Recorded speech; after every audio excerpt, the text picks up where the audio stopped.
Olá, pessoal, como vocês estão? Gente, hoje eu estou com uma convidada que tem uma história incrível e vocês não têm noção do que ela vai contar aqui pra gente. Além de várias coisas, ela que é médica, ginecologista, trabalha também com reprodução assistida, ela é pastora. E ela estava lá em Jerusalém o dia que começou a guerra, essa última guerra, infelizmente. E ela vai contar tudo pra gente aqui. Eu estou muito feliz em recebê-la. E você que está assistindo a gente, corre lá e chama o pessoal que você conhece, porque eu tenho certeza que essa história pode transformar a sua vida. Doutora, muito obrigada por estar aqui, doutora Carla Mazzini, falando certinho, né? É um prazer te receber aqui no nosso podcast, na FaceitCast. E eu quero que a senhora já comece assim, contando pra gente um pouquinho aí da sua história, como que foi, como que a medicina entrou na sua vida. E fique à vontade. Prazer é meu de estar aqui, é uma honra, né, de estarmos aqui nesse programa, na Facite. E vimos toda a estrutura aqui da faculdade, vocês estão de parabéns mesmo. E falando então da nossa história, como tudo começou, não é? Estamos na medicina, estávamos fazendo os cálculos aqui, cerca de 27 anos. E eu entrei cedo na medicina, comecei com 16 anos. Eu vim assim de uma família, Carolina, com uma família de poucos recursos. Uma família assim, um lar que infelizmente, vindo de pais separados, onde todo aquele contexto de mudança de cidade, onde a minha mãe teve que voltar para a casa dos pais. Eu consegui estudar em boas escolas, mas era a base aí de conseguir bolsa de estudo. E eu percebi com isso que a minha única forma de conseguir sobreviver e ter alguma oportunidade na vida seria através do estudo. Não teria outra forma. E comecei a me apaixonar mesmo. E também pelo fato de que para garantir a bolsa de estudo eu tinha que tirar notas excelentes no final do ano para conseguir estudar na escola que eu queria estudar. E nisso eu fui me envolvendo com o estudo, gostando. E desde muito jovem me lembro que teve uma situação de um adoecimento do meu avô. E eu tive que ir junto com ele dentro do hospital. E aquele ambiente hospitalar, aquele cuidado do médico com ele, e ficando ali, eu fui me identificando com a medicina. E percebi como um propósito, uma missão de vida. Eu mesmo jovem, eu sempre me perguntava o porquê. Por que que eu existo? Por que que eu vivo? Para quê? Sabe aquelas perguntas que a gente se faz? Sim. Por que que eu estou aqui? Por que que eu estou aqui? Para onde eu vou? De onde eu vim? E a resposta que eu tive era em ter uma missão aqui na Terra mesmo. E essa missão eu vi na medicina. E me empenhei, a minha família era uma família sem recursos, e prestei vestibular na época para federal, e passamos com 16 anos de idade. Quando eu entrei na faculdade, era um regime ainda ali, onde não tinha turmas fixas. Era um regime onde a gente montava as matérias, as disciplinas, exatamente, fazendo as grades. E interessante que eu conheci o meu marido na faculdade, só que a gente não tinha tanto contato porque a gente não fazia as mesmas matérias sempre. Entendi. E o nosso maior contato assim foi já no final do curso de medicina, já no internato, porque no internato eram formadas as turmas, né? E como eu vinha de uma situação, de um lar desfeito, de uma separação de pais, de todo um processo de dificuldade... Você tinha quantos anos quando seus pais separaram? Eu tinha cerca de 7 anos de idade. E de toda essa situação, eu era uma mulher que eu não acreditava em casamento. Eu não acreditava no casamento, eu via o casamento como uma instituição falida. Eu pensava em ter uma produção independente, filhos, eu tinha essa visão. E foi muito interessante, por quê? Porque apesar de tudo isso, eu tinha uma busca por Deus, essa busca, ela continuava, eu precisava de respostas. Mesmo dentro de uma faculdade, eu precisava de outras explicações, além daquilo que eu estava vendo dentro da ciência. E a senhora, assim, já entrando nesse gancho de Deus, a senhora já, então, pelo que eu entendi, não era um ambiente cristão da sua família, ou era? Vocês iam na igreja? Existia um ambiente cristão na família, mas mais um cristianismo de práticas, no sentido de, muitas vezes, pela televisão apenas, ou algumas práticas religiosas. Não era efetivamente uma intimidade com Deus. Né? Era um cristianismo mais de prática. E foi muito interessante porque foi dentro da faculdade, dentro da universidade, que eu encontrei Deus. Porque muitas pessoas têm receio hoje em dia, não, ir para a faculdade, ou o filho ir para a faculdade, o que pode acontecer, né? Pode ir para um outro caminho. E Deus foi tão maravilhoso comigo que foi justamente na faculdade que eu encontrei essa resposta. E foi como? O meu marido era meu amigo. Olha isso. Eu já vi 3 coisas que a senhora falou, fui anotando aqui. Da importância da educação na vida da pessoa. Primeiro, porque veio de uma família simples, com dificuldade, então a única solução para ascensão social, estudar. Então já mudou. Na faculdade, conheceu o marido, né, e teve um encontro com Deus. Então, assim, eu já vi, olha, tanto que é importante estudar, então eu falo isso. E o seu marido era seu amigo. Então, vamos voltando aí. E na época, a gente usava transporte público. E a faculdade, ela era muito longe, assim, o campus, a gente tinha que percorrer caminhos. E a gente ia conversando nesses caminhos. E o meu marido, Gilson, ele já tinha essa intimidade com Deus. Ele foi o primeiro assim que passou por um processo de conversão na família. E eu perguntava para ele, sim, Gilson, de onde nós viemos? Como é essa história da Bíblia mesmo? Me explica mais. E nesse caminho ele ia me explicando, ia me evangelizando. Até que ele me convidou para ir ali no encontro de jovens na igreja, né, que ele participava. Que inclusive ele já tocava e pregava lá na igreja. Bastante envolvido desde a juventude. E ali eu fiquei, por quê? Porque eu era muito acostumada a pegar apenas os papéis, né, naqueles atos religiosos da prática, fazia apenas a leitura do papel, não tinha aquela prática de pegar como um ritual, de pegar a palavra, de ler ali a Bíblia. Eu não sabia manusear a Bíblia. Nós tínhamos uma Bíblia em casa, mas era uma Bíblia que ficava ali exposta na sala, naquela página aberta, marcada ali por uma folha, e ficava exposta. A gente não manuseava a Bíblia. E eu me lembro até hoje que foi muito interessante, porque várias situações do dia a dia, naquele grupo de conversa de jovens, e ali eles me ensinaram, me deram uma Bíblia, e eu fui manusear, e eu fui abrir os capítulos, e eu fui fazendo a leitura. E a partir daquele momento ali, eu tomei uma decisão, que eu queria mais intimidade com o Senhor. E eu percebi que a ciência, ela não anda na contramão da fé. Na verdade, são caminhos que se potencializam, e até hoje eu consigo perceber isso. Né? E continuei então ali procurando, querendo mais e mais e mais de Deus. Resolvi, depois de toda essa procura, me batizar novamente, que eu já tinha sido batizada quando criança, quando bebê, né? Passei por um processo assim de batismo, de convicção. Existia uma resistência na minha família em relação a isso. Me lembro que até esse batismo foi assim, algo que a família não participou porque existia uma resistência, mas era uma convicção minha. Você tinha quantos anos? Mais ou menos. Aí eu já tinha cerca de 20 anos de idade. Já estava bastante consciente da decisão mesmo. Da decisão mesmo. A palavra de Deus é poderosa, né? Porque você começou a ler a palavra e aí, de repente, Deus vai falando e aí as coisas vão acontecendo. E as coisas vão acontecendo. E dessa forma nos formamos, né? Dentro ali do período esperado.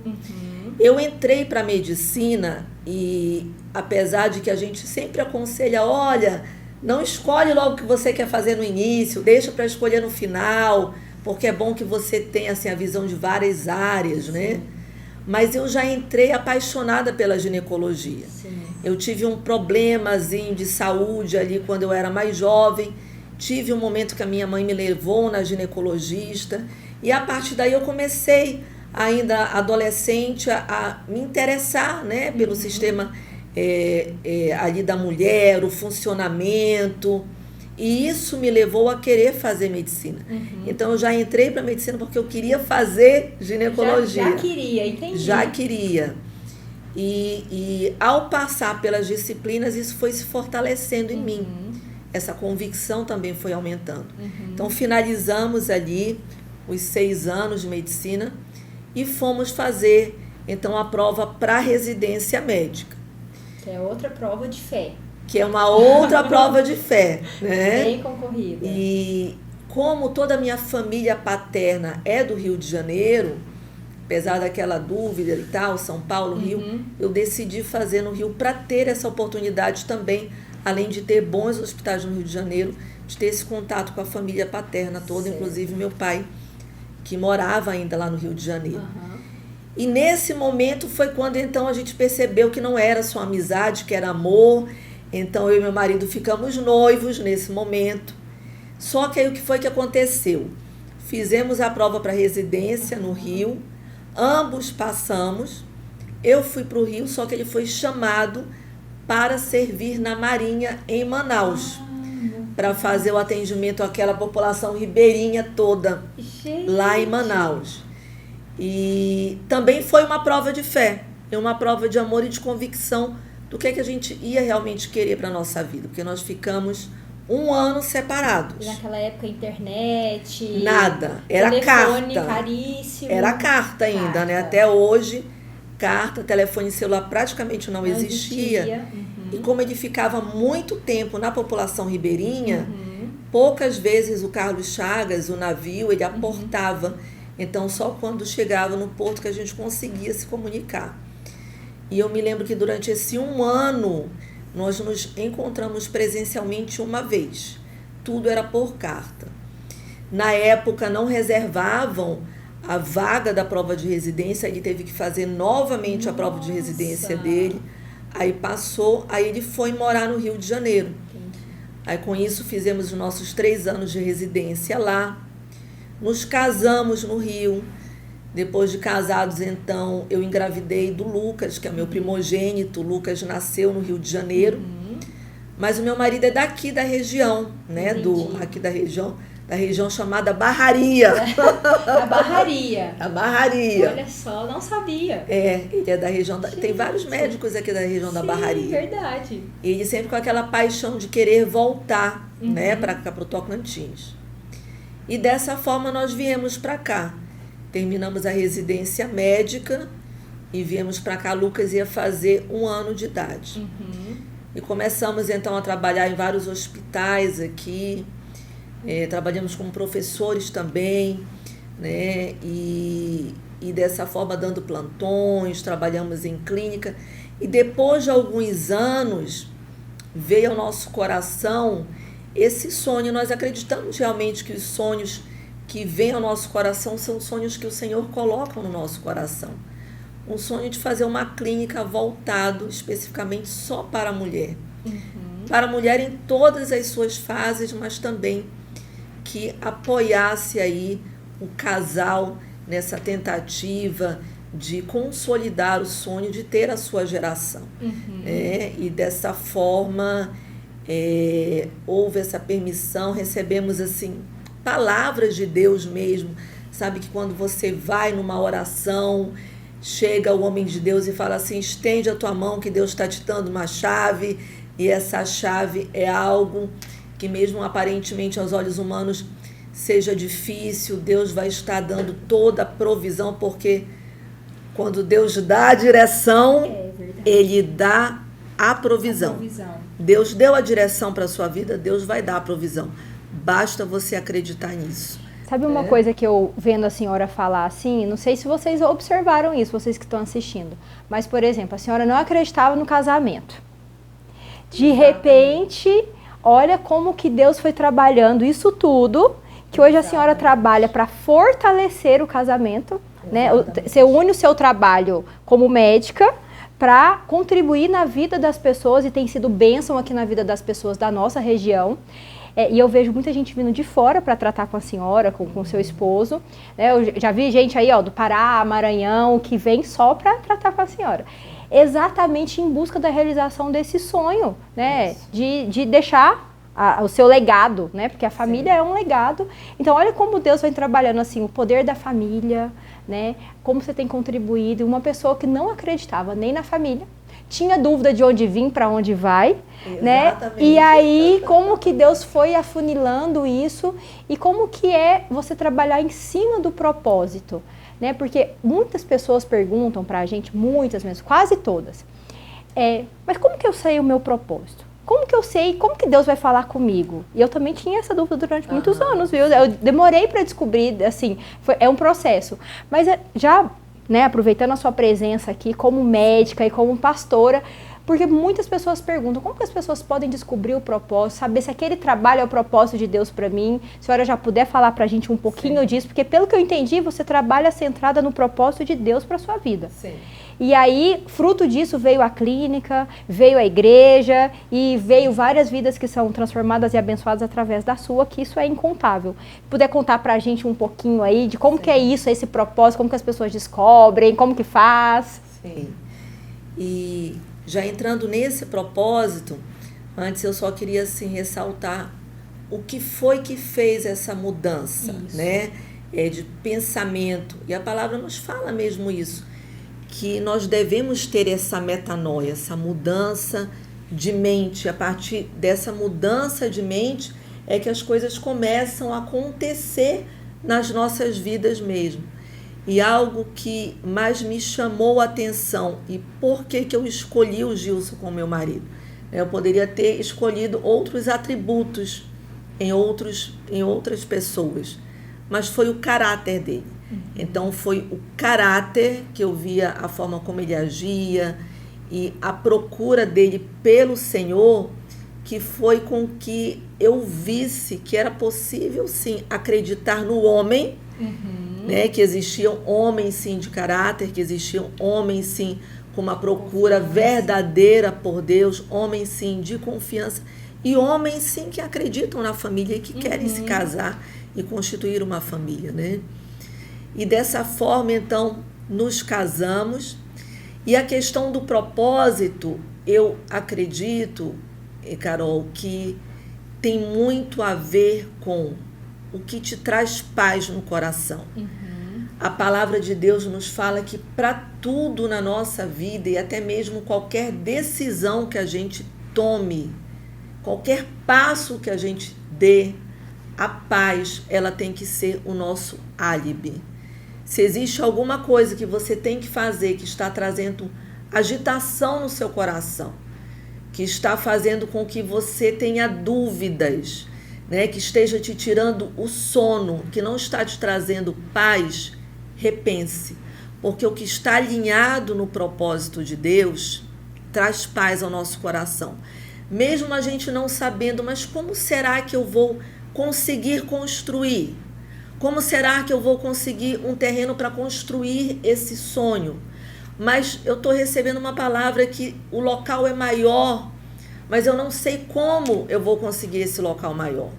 Mas Deus traz paz e Deus, ele vai sinalizando. Então é importante nós estarmos atentos aos sinais, né? E para a gente estar atento aos sinais, a gente tem que estar atento ao que Deus está falando. E como é que a gente fica atento ao que Deus está falando? Nós tirarmos sempre um tempo no nosso dia para estarmos com Deus. É o que a gente chama de devocional. Né? Então, o devocional, o meu dia com o devocional é um dia, e se eu não fizer o devocional, é outro dia completamente diferente. Então, o que é o devocional? Devocional é você fazer uma leitura, é você fazer uma oração, é você conversar com Deus. Oração é isso. E a oração, ela não precisa ser só no devocional. Né? A palavra nos fala também que nós devemos orar em todo o tempo. E o que é orar em todo o tempo? Orar em todo o tempo é muito... Pode ser, eu estou lavando uma louça, eu estou conversando com Deus. Eu estou dirigindo, eu estou conversando com Deus. Isso é orar o tempo todo. É manter uma conexão o tempo todo. E quando você mantém essa conexão, e a palavra fala também que se nós procurarmos a Deus, Ele vai se deixar ser achado. Então não existe a possibilidade de você procurar Deus e você não achar. Se você procurar por Ele, Ele vai se revelar a você. E Deus, como nós falamos, se Ele te deu a direção, se Ele te deu o sinal, Ele vai te dar a provisão. De onde muitas vezes você menos espera. Às vezes você espera que venha de um lugar e Ele te surpreende, vem de um local completamente diferente. E isso fala de um nível de confiança, né? E muitas vezes confiar em Deus, nós tivemos um encontro de mulheres, uma roda de mulheres essa semana, e nós falamos sobre confiança, nós conversamos muito sobre confiança. Será que eu tenho confiado em Deus? Ou será que eu não tenho confiado em Deus? Porque nós só confiamos em quem nós conhecemos, na maioria das vezes. Verdade. Então, para eu confiar mais, eu tenho que conhecer mais. Então, experimenta todo dia abrir a palavra, ler a Bíblia. Às vezes algumas pessoas falam, mas eu leio a Bíblia, não entendo nada. Mas você vai lendo, à medida que você vai lendo, aquele entendimento vai estar vindo. E nada impede de você estar ali com outra mulher, com outra pessoa, e estar trocando, né, esse diálogo, essas informações. É muito interessante. Mas eu creio que o propósito, ele, primeiramente, ele tem que ser o motivo pelo qual você se levanta todos os dias. O que te faz levantar todos os dias? Você precisa ter essa resposta. O que te faz levantar todos os dias? E o propósito do Senhor, ele traz paz. Ele não traz peso, ele traz paz. Isso é muito importante, gente, que a doutora está falando, porque assim, aqui na faculdade a gente trabalha com muitas pessoas muito jovens que estão bem nessa fase, né, de onde eu vim, para onde eu vou. E aí, você está sentindo paz no seu coração? Você está sentindo que está no caminho certo? Porque é exatamente isso, se está em paz, e eu não estou falando só para jovem, claro, né? Mas é porque nessa idade é que a gente começa a ter muitas dúvidas. E mesmo depois de um tempo, será que eu estou certa? Será que eu estou tomando essa decisão? Sentiu paz no coração? É de Deus. Não sentiu paz? Ora mais até Deus mostrar, né? Vai conversando com Ele para Ele revelando, porque a gente é bombardeado o tempo todo, né, doutora? Na internet, na televisão, a gente vê que o adversário, ele tá aí querendo né, nos tragar, como diz lá na palavra mesmo. E aí, se a gente também não tiver firme, é muito fácil, às vezes, a gente cair. Se a gente não tiver em contato, em conexão com Deus, é muito fácil você ser levado. Porque as coisas do mundo, elas são muito sedutoras, né? Sim. E eu imagino também o próprio processo da formação acadêmica não é fácil. No sentido de dedicação, no sentido de cansaço, no sentido de fadiga mental mesmo, de exaustão mental. E nós precisamos, né? Porque isso é só o começo. Na verdade, uma vida profissional, ela vai exigir isso durante toda a sua profissão. Ela vai exigir que você esteja se atualizando o tempo todo, que você esteja fazendo cursos o tempo todo. E você precisa ter um local de refrigério, porque nós precisamos ter um equilíbrio. A nossa visão de medicina é de uma medicina integrativa. Então, nós somos corpo, nós somos alma e nós somos espírito. E a própria visão e a determinação pela Organização Mundial da Saúde, do conceito de saúde, é que saúde não é apenas a ausência de doença. A saúde, ela é um estado de equilíbrio. E não adianta só eu cuidar do meu corpo, não adianta só eu cuidar só dos meus estudos, não adianta se eu não estiver ali cuidando da alma, dos sentimentos e principalmente fortalecendo o espírito. Então, só quando a gente tem esse equilíbrio, e esse equilíbrio é possível? É É difícil? É, mas é uma decisão diária de cada um de nós. E tem coisas que ninguém faz por nós. Verdade. Só nós é que podemos fazer, nós que temos que tomar essa decisão. Eu quero ter um equilíbrio no meu físico, na minha parte emocional, no meu espiritual, me fortalecer. Então nós precisamos desse refúgio. E Deus, a palavra nos fala também que Ele é o nosso refúgio. Né? Então é aquele momento onde a gente encontra refrigério para um dia cansado, para um dia cheio de problemas, para um dia com necessidade de respostas que a gente não tem ainda, para um dia com cansaço mental, onde você precisa apenas de uma cama para tentar começar o dia seguinte.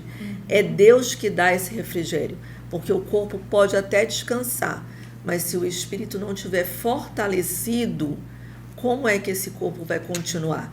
Então a gente precisa ter essa visão da medicina integrativa também, do ser humano de uma forma integral, e é interessante que a própria palavra de Deus fala sobre isso. Eu acho super legal porque você consegue juntar a saúde física com a saúde emocional, com a parte espiritual e juntar a ciência com o que está na Bíblia. Então, quando a gente vê, por exemplo, imagina quantos médicos vocês que estão assistindo, que vocês conhecem que são pastores. Então, eu já acho que isso já não é uma coisa muito padrão, né? E aí, conseguir juntar o que está na Bíblia com o que você faz todos os dias, porque, gente, a gente pode ser canal de bênção onde a gente estiver. Não é verdade? Sim. Lá no seu trabalho, o que estiver fazendo, porque tem gente que fala assim, mas eu não sou missionário, mas eu não sou pastor, mas e aí? Né? Independente disso, no nosso trabalho a gente também trazer isso, que eu acho que é uma maneira que a gente tem de colocar Deus sobre todas as coisas, fazendo o nosso trabalho do melhor jeito, estudando do melhor jeito, sendo um bom estudante, sendo um bom profissional, que eu acho que é uma maneira que a gente tem também de estar adorando a Deus através do que a gente faz todos os dias. Sim. E aí, o que eu mais, assim, do que a gente tem conversado, tem muitas perguntas, eu tô achando que o tempo não vai dar. Tá, eu tô falando, mulher fala muito. É que essa sua visão, né, como que foi, assim, você sempre teve essa visão de juntar, né, ser integrativa, de juntar, ou isso foi acontecendo, Deus foi te mostrando, sabe? Como que aconteceu isso? Porque às vezes a gente tem até, mas não sabe nem como é que faz. Eu achei muito legal isso. É justamente o que a gente conversou sobre estar atento aos sinais. E Deus, Ele vai como um quebra-cabeça. Quando você coloca a sua confiança nele, Ele vai engrenando todas as peças. Muitas vezes, talvez você pense, eu não estou entendendo o que eu estou passando agora. Mas se você confiar no Senhor, daqui a algum tempo você vai ter a resposta para isso que você está passando. Porque Deus faz isso. Quando a gente não entende, mas a gente continua confiando, lá na frente, você consegue olhar para trás e ter o entendimento de como foi que Ele fez. É por isso que a palavra também nos fala que os planos dele, os pensamentos do Senhor são mais altos do que os nossos. Por isso que muitas vezes a gente não consegue entender. Eu não consegui entender, meu marido não conseguiu entender quando homens de Deus de diferentes locais, em diferentes momentos de nossas vidas, chegaram para a gente falando, vocês têm um chamado pastoral. A gente não entendia, mas como a gente já tem uma missão dentro da medicina, a medicina, sim, ela pode ser um campo aberto ali para a gente estar falando do amor de Deus. Como nós vamos ter tempo para ser pastores? Essa era a minha pergunta. Como nós vamos ter tempo? Mas é justamente o que parece loucura para os homens, é sabedoria para o Senhor. Né? E essas coisas acontecem que parecem impossíveis justamente para que a glória de Deus seja manifesta. O que parece impossível para os olhos humanos. Para mim, para ele, parecia impossível. Né? E isso me fez lembrar, não comparando o nível da nossa história com a história de Lázaro, mas no sentido de pontuar como o que é impossível para o homem é um terreno propício para a manifestação da glória de Deus. Lázaro, quando morreu, e Maria e Marta, suas irmãs, ficaram ali, né, muito entristecidas, enlutadas, e chamaram pelo Senhor Jesus, mas Jesus se demorou ainda alguns dias até chegar, e quando chegou, Lázaro já estava morto há 4 dias. E nós que estivemos agora em Israel, a cultura judaica, eles costumam associar que a alma fica ainda conectada ao corpo até 3 dias. No 4º dia já existe uma desconexão total. Então, uma ressurreição ali para aquele povo era impossível.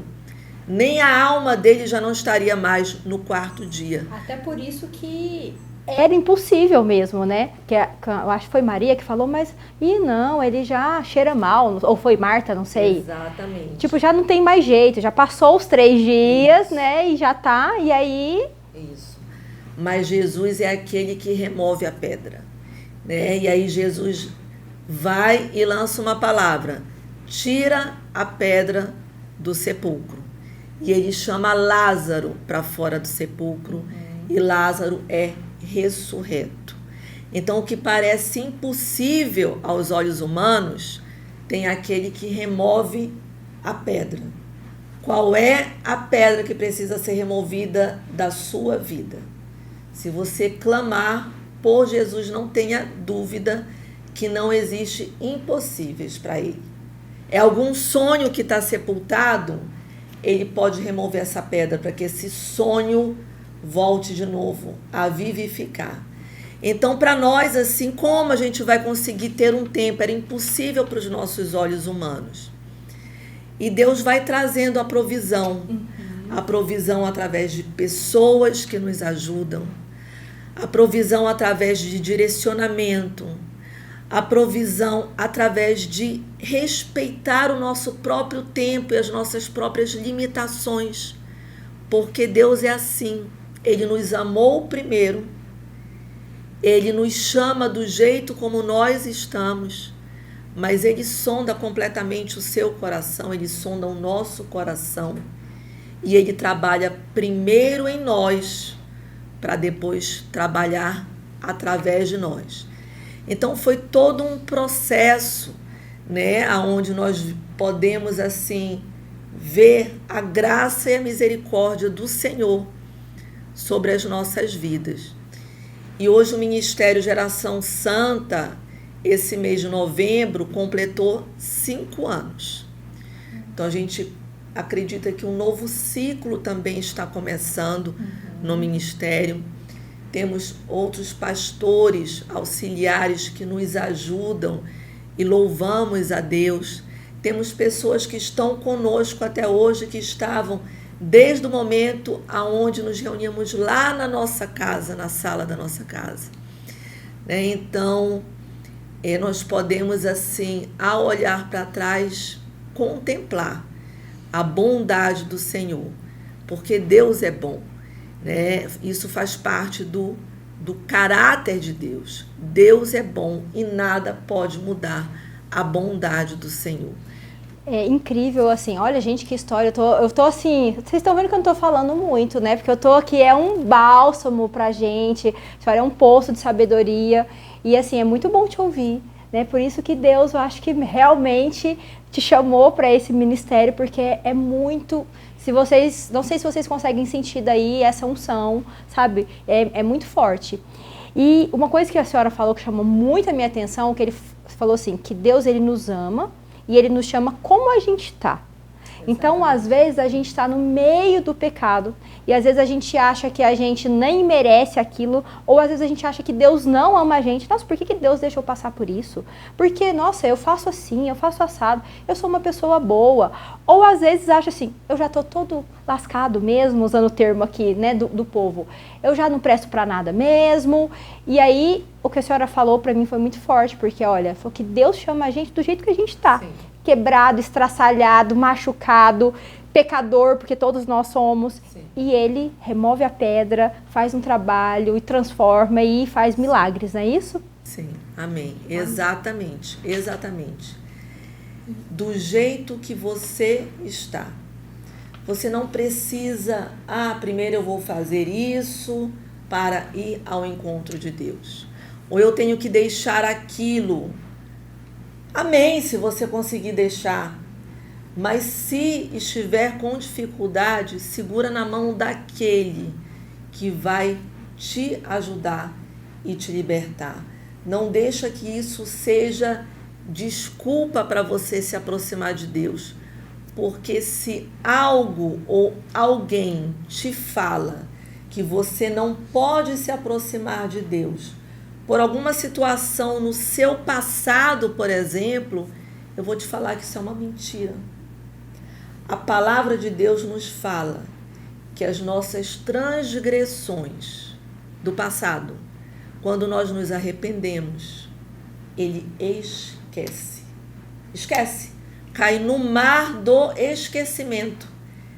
Ele não vai ficar te culpando, então você não precisa se culpar. Tira o peso da culpa. Todo tipo de culpa que vier para a sua vida não vem de Deus, porque isso não faz parte do caráter de Deus. O que Deus quer é te receber de braços abertos, do jeito que você está. E o mais, ele vai fazer, porque a palavra fala que toda boa obra que ele começa, ele completa. Apenas creia. Vem para os braços dele. Nossa, que lindo, gente. Olha que coisa mais, que bênção, que bom receber a senhora aqui. É muito, que delícia essa palavra. Eu ficaria aqui muito mais tempo para ouvir, porque é tão legal e é tão bom e é tão confortável e reconfortante saber que a gente tem um Deus que nos ama do jeito que a gente está, né? E que ele trabalha assim na nossa vida para a gente ir evoluindo, que não é por nós, é tudo por ele, né? E aí, falando, olha, pelo que eu vi, a sua vida é uma prova de fé. Porque além de tudo a senhora também é empresária, a gente sempre fala, médica, empreendedora, né, empresária, pastora. Então assim, isso tudo a gente enxerga como um ato de fé, porque a gente sabe o que vai acontecer amanhã e estamos aqui trabalhando para que as coisas aconteçam, mas a gente não sabe. E aí a senhora passou, eu acho que recentemente, por uma prova de fé enorme, de como Deus é grande, como Deus é bom e como Deus cuida daqueles que, né, que ele ama, né? Queria que a senhora contasse pra gente essa experiência. Estava lá em Jerusalém, já tinha ido várias vezes, de repente acontece isso tudo. Como que a senhora sentiu? Como que foi? A senhora compartilhar conosco isso daí. Estivemos em Israel agora, né? Tem cerca, foi no mês de outubro. Foi isso, outubro. Mais de um mês, então. Um pouco mais de um mês. E fomos numa jornada espiritual.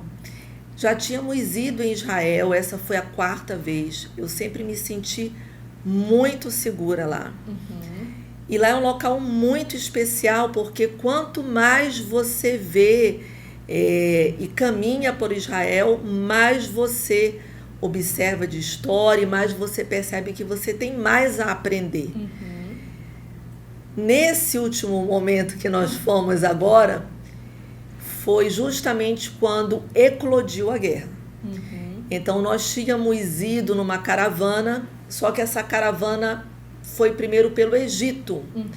Então, nós chegamos no Egito, passamos ali na travessia entre a divisa do Egito com Israel, e um dia depois que nós fizemos a travessia, o grupo terrorista Hamas lançou um míssil contra o aeroporto de Tel Aviv e foi declarado um estado de guerra.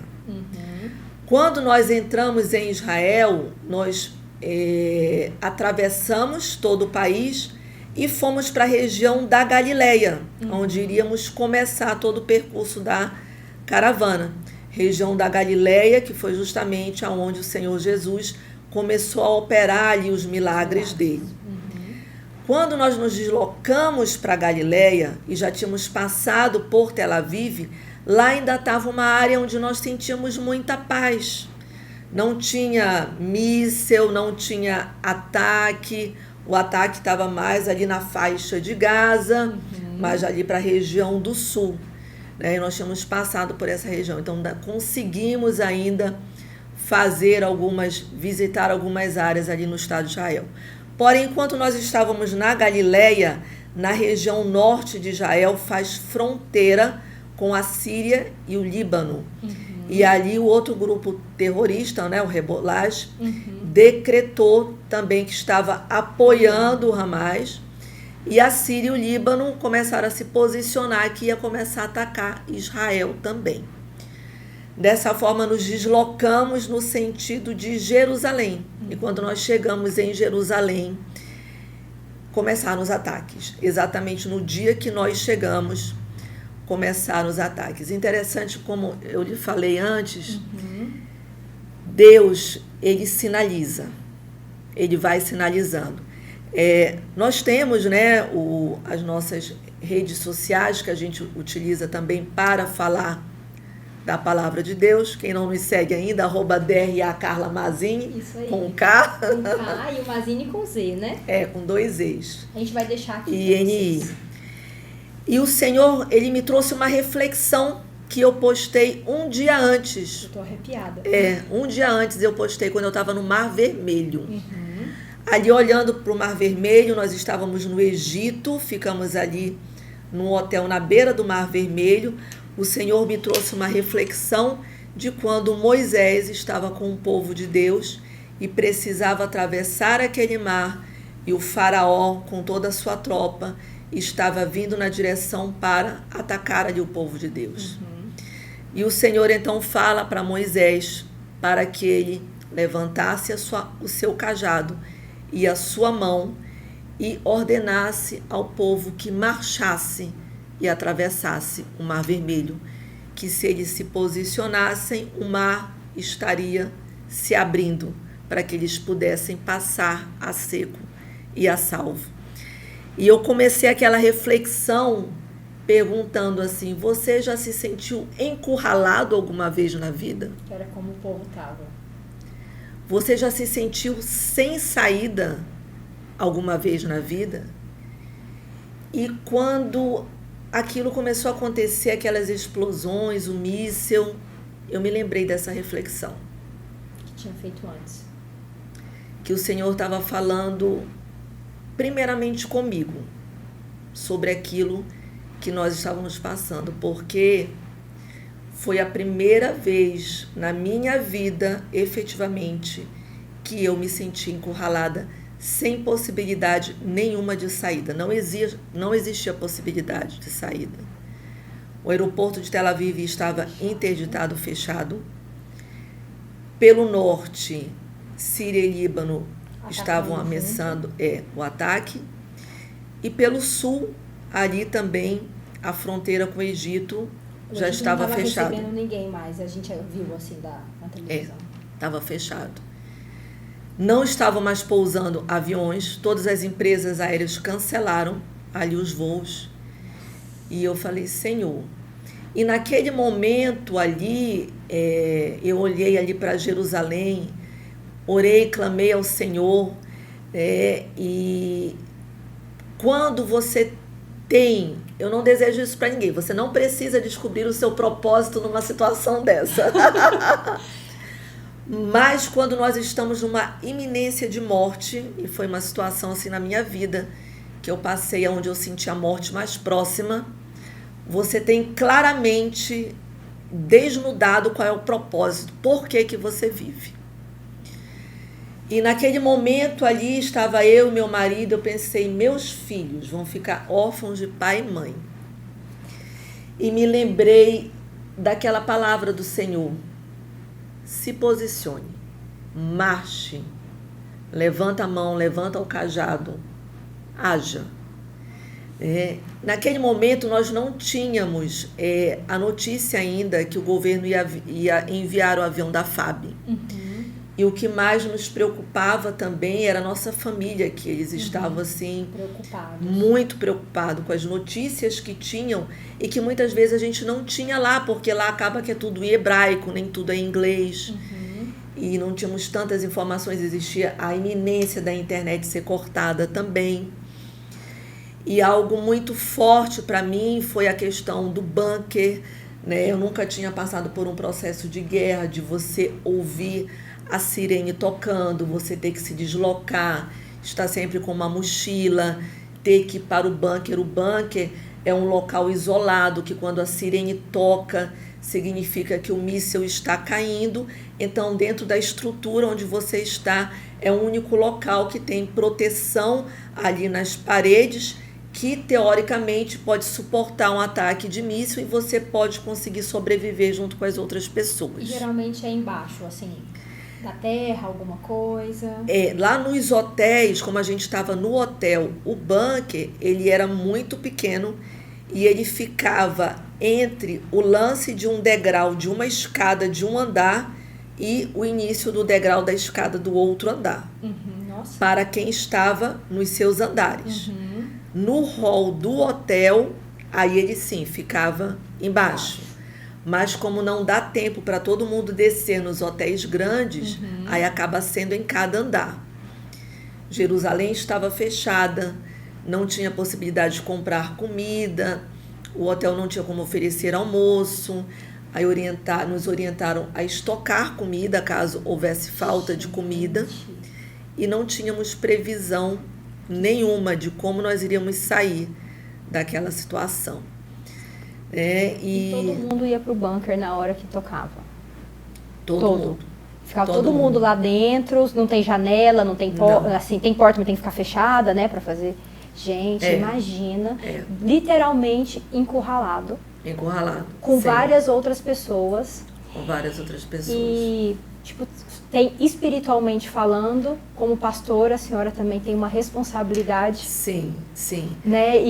Exatamente, esse era o ponto. Como nós estávamos com outras pessoas, inclusive aqui da cidade, apesar de que a caravana não era a nossa caravana, nós estávamos em outra caravana, mas fomos com grupos de irmãos da igreja daqui, a nossa responsabilidade também pela vida deles, de estar ali também havendo uma saída para todos nós. Não era só para a minha vida ou para a vida do meu marido, mas para as nossas vidas, né? E foi uma situação assim de sentir a morte mesmo, chegar, mas eu percebi que ali não era o fim. Nós tínhamos que continuar, ainda existia um propósito, né? Clamamos ao Senhor e algo que me trouxe, que muito assim, diante de toda essa situação, como eu lhe falei, a questão que o Senhor envia as pessoas, teve uma pessoa daqui. Nesse momento eu percebi assim, a força realmente, o amor realmente que existe nessa cidade. Eu não tinha essa percepção até passar por essa situação.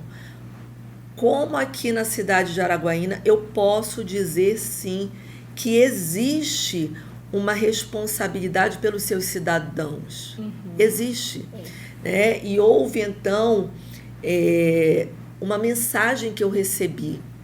Não havia da caravana nenhuma possibilidade de fuga. Eles não conseguiam nos dizer nada a respeito de data, o que é que seria feito, nada. Não tínhamos resposta de nada. E eu recebi então essa mensagem de uma autoridade daqui nos perguntando: meus irmãos, vocês estão bem? Tem algum ferido no meio de vocês? Nós estamos preocupados porque existem muitos cidadãos de Araguaína que estão nesse momento, não éramos só nós.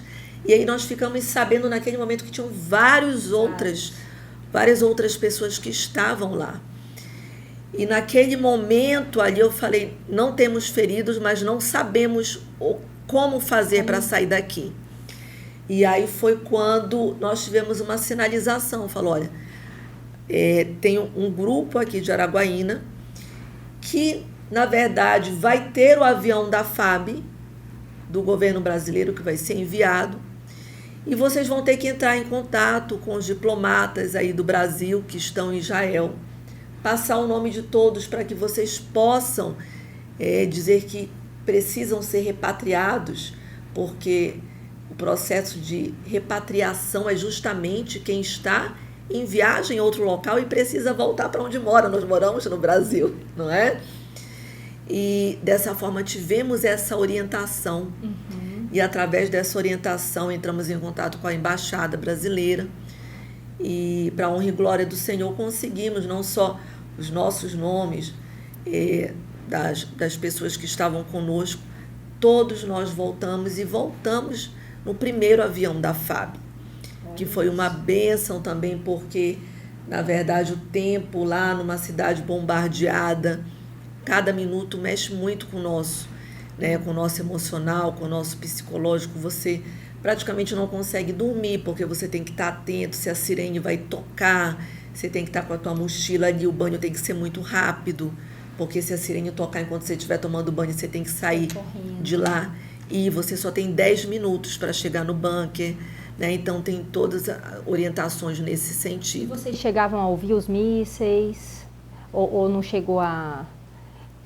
Assim, por enquanto estava no bunker, vocês conseguem ouvir? Ou fica assim, todo mundo ali, não dá para ouvir nada, fica aquele escuro? Como que é? A maioria, 95% dos mísseis são interceptados pelo sistema de segurança de Israel. Então acaba que, apesar a sirene, ela já dispara quando já existe o míssil, mas nós não ouvimos nenhum míssil caindo, não ouvimos nenhum estrondo.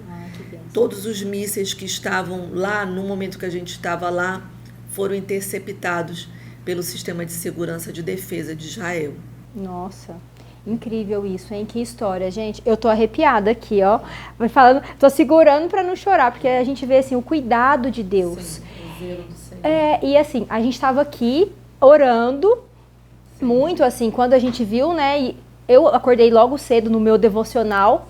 Terminei meu devocional, abri meu celular, guerra, né? Israel declara guerra. Aí eu falei, como assim guerra? Só que eu achei que era notícia antiga. Quando eu vi, e aí quando a gente viu tanto de gente que eu acompanho, te sigo nas redes sociais, vi que tinha várias pessoas de Araguaína, aí foi aquela coisa. Já saí ligando para um monte de gente também. Gente, vamos morar. Porque assim, e como a gente, pessoas que a gente nem conhece. Sim. E a gente começou, e a gente foi vendo assim, Deus, né? Porque imagina, tinha gente, até hoje ainda tem pessoas, eu vi que vários foram resgatados já, mas imagina, as pessoas de Araguaína foram as primeiras, vocês vieram no primeiro avião. Foi. Então, assim, como que é o propósito, sabe? E depois que você passou por essa experiência, né, depois que a senhora passou, o que você sentiu, assim, como que você voltou disso tudo, qual que hoje é essa sensação? Porque quando você tá lá, eu não sei se dá tempo da gente pensar, é só confiar mesmo, né? Só confiar. Só confiar. Primeiramente, assim, algo que me tocou muito no coração, porque eu já tinha também recebido uma palavra nesse sentido. Então, uma convicção maior que eu passei a ter é que Deus, ele já tem uma resposta mesmo antes de nós termos os nossos problemas. Quando você confia no Senhor, ele já vai ter uma solução, mesmo antes que esse teu problema apareça. E eu creio que ele já tinha esse escape, ele já tinha essa solução, mesmo antes disso tudo acontecer.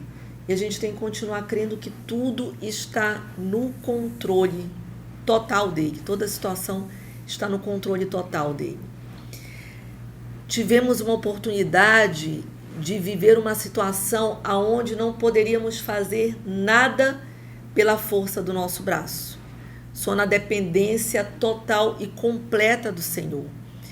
E isso é muito interessante e é algo que eu pude viver muito esse dilema no início do ministério, porque no empreendedorismo nós somos impulsionados a ter que fazer muita coisa pelo esforço do nosso braço, para que as coisas aconteçam.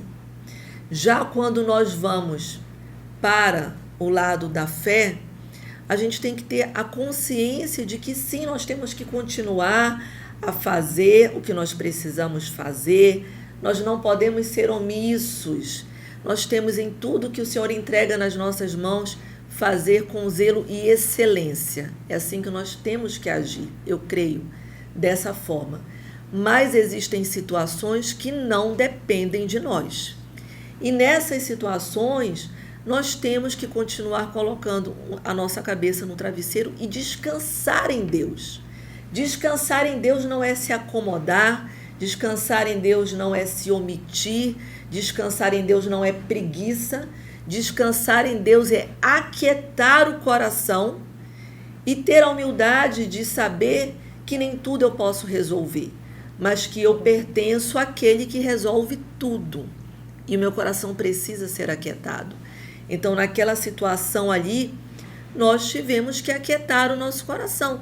Não tem nada que nós possamos fazer, não tem nada, mas nós temos que aquietar, descansar o nosso coração no Senhor, porque Ele vai trazer a solução, né? O propósito dele vai ser cumprido. Se o propósito dele fosse que a gente morresse ali, Ele ia dar andamento de uma forma que Ele tivesse que ser. Se fosse para continuar como foi, Ele providenciou. Então, continuar acreditando que tudo está nas mãos dele e a soberania é dele, né? E uma outra oportunidade que eu pude perceber também é o valor da paz. O que significa verdadeiramente a paz? Muitas vezes a gente pede por paz, a gente ora por paz, né? É importante nós orarmos pela paz de Jerusalém, né? Para que sejamos prósperos, inclusive a palavra nos fala isso. Mas só quando você passa por uma situação de guerra, você consegue perceber o valor do que é a paz. E o fato da gente ter passado ali alguns dias, o que aquele povo passa anos, uma vida toda, gerações vivendo aquilo. Então, aumenta muito mais o amor mesmo por aquela terra, o amor pelo povo que passa por uma situação dessa. E a gente começa a perceber que coisas que a gente dá, às vezes, uma dimensão na vida, não tem tanto significado assim. E que outras coisas que são mais importantes, às vezes, a gente não está percebendo, né? Então, quando a gente passa assim por um limite entre a vida e a morte, a vida ela passa a ter um outro significado. Então, nós fomos ali num propósito de uma jornada espiritual, e eu creio que esse propósito foi cumprido de uma forma intensa, mas o Senhor, Ele é o dono de tudo, né? E como fala a palavra também, nenhum fiozinho de cabelo cai da nossa cabeça sem a permissão dele. Então, eu vejo assim como uma oportunidade de aprendizagem mesmo, para as nossas vidas. E continuar acreditando na fidelidade e na bondade dele. E isso, gente, a gente está ouvindo de uma pessoa que passou por isso, que viveu isso. Então, assim, é uma experiência, né? Não sei nem se tem uma palavra para poder explicar, porque imagina, isso é uma coisa transformadora no sentido mesmo de como Deus, Ele nos ama e cuida de todos os detalhes, né? E eu sou muito feliz, eu sempre falo isso, de ser brasileira. Porque porque às vezes a gente fica, terra prometida. Eu sempre brinco que a terra prometida é o Brasil. Porque a gente tem, assim, a gente é muito abençoado. Sim. E a gente tem uma mania de amaldiçoar o nosso espaço, a nossa cidade, o nosso país. Eu vou mudar para tal lugar porque lá é muito melhor. Gente, nossa terra é muito abençoada. A gente tem água, a gente tem comida, a gente tem pessoas generosas e solidárias. Sim. Então, assim, para a gente também olhar, né, com esses olhos, porque às vezes a gente amaldiçoa a nossa terra, sendo que nós somos aqui, né, pessoas abençoadas, e orar não só por nós, mas também orar pela paz, né? Principalmente Israel, gente, olha isso. Sim. Isso que você falou é tão importante, porque algo assim que me marcou muito foi quando nós chegamos em frente àquele avião ali da FAB, da Força Aérea Brasileira, e quando todos aqueles brasileiros espontaneamente começaram a cantar o hino nacional, então vindo o socorro, vindo ali da nossa pátria, foi muito emocionante. E quando nós entramos, nós não sabíamos como seria, né? No entanto, todos aqueles ali de várias patentes, né, altas patentes nos servindo, psicólogo, médico ali dentro do avião, e servindo comida para a gente, porque sabia que muitos estavam ali sem comer há algum tempo. E fomos assim muito bem tratados, com muita generosidade, mostrando justamente isso que você falou, né? Essa questão da solidariedade do povo brasileiro, que é conhecido até no mundo todo, né? Por ter esse calor humano, por ter esse amor, por ter essa preocupação pelas vidas. E eu me lembro, assim, outro ponto muito forte foi quando o piloto falou assim: estamos agora entrando no espaço aéreo brasileiro. Então, quando ele falou aquilo, todo o povo ali dentro daquele avião começou a glorificar e começou a se alegrar, né, e a bater palmas, assim, porque é um momento assim, foi um momento assim glorioso, né, de você sentir aquele acolhimento, aquele pertencimento e ter sido salvo, né, pela sua pátria, e acima de tudo pelo Senhor, de uma situação. E eu creio que a palavra seria traumatizante. A situação da guerra é uma situação de trauma, né? E Deus, Ele nos ajuda. Muitas pessoas, se precisar de psicólogo, procure psicólogo. Se precisar de uma terapia, de um acompanhamento, procure. Mas, acima de tudo, a parte espiritual também fortalecer. Porque o amor do Senhor, Ele também nos ajuda a ressignificar uma situação de trauma, uma situação onde você pode ter aprendizados e ver a vida de uma nova forma positiva a partir daquele momento. Isso, gente, isso é muito incrível, porque a senhora passou por isso, mas ressignificou, e outras pessoas também passam por outros traumas, né? Mas o nosso tempo está encerrando, o Júlio já está me olhando ali, mas assim, é porque um bate-papo tá tão gostoso e eu tô, assim, é muita bênção que tem aqui, gente, é muito, muito legal, muito bom te ouvir. Mas como a gente está com o tempo encerrando, eu vou pedir para a senhora deixar uma mensagem final para quem estiver nos ouvindo.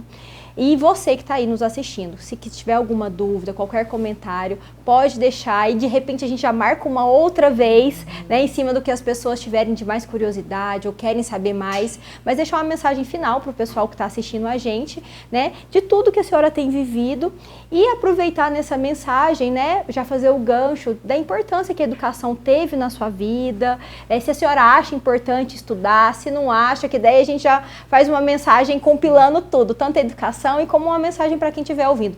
Porque eu vi várias mensagens aqui, né? Mas para a gente poder encerrar mesmo. Olha, diante dessa conversa, e foi muito bom porque acaba que a gente acaba relembrando muitas situações, fica emocionado também. O que eu quero lhe dizer hoje é: não coloque um ponto final aonde Deus só colocou uma vírgula na sua vida. Se você tem sonhos na sua vida, se você almeja fazer algo, se você já descobriu o seu propósito, mas muitas vezes acha que está muito difícil de conseguir fazer ou de conseguir realizar, não coloque um ponto final nisso. Como nós falamos aqui, quando Deus dá a direção, Ele dá a provisão. Se a sua vontade é estudar, é se formar, independente da idade que você tenha. Hoje eu estava falando com uma mulher e ela me dizendo: não, eu tenho um sonho, mas eu já tenho 40 e poucos anos. Não existe limite de idade. Não existe limite para quem sonha. Então, independente disso, não coloque um ponto final por causa da sua idade, não coloque um ponto final por causa de uma circunstância ou uma situação financeira no momento, não coloque um ponto final. Pode ser que seja apenas uma vírgula, um preparo, e essa resposta virá e você vai ter o caminho, o direcionamento de como você vai realizar isso. A educação, sim, ela continua sendo uma forma de você estar cumprindo a sua missão, vivenciando o seu propósito, ajudando não só a você mesmo, mas está ajudando através da sua vida outras vidas.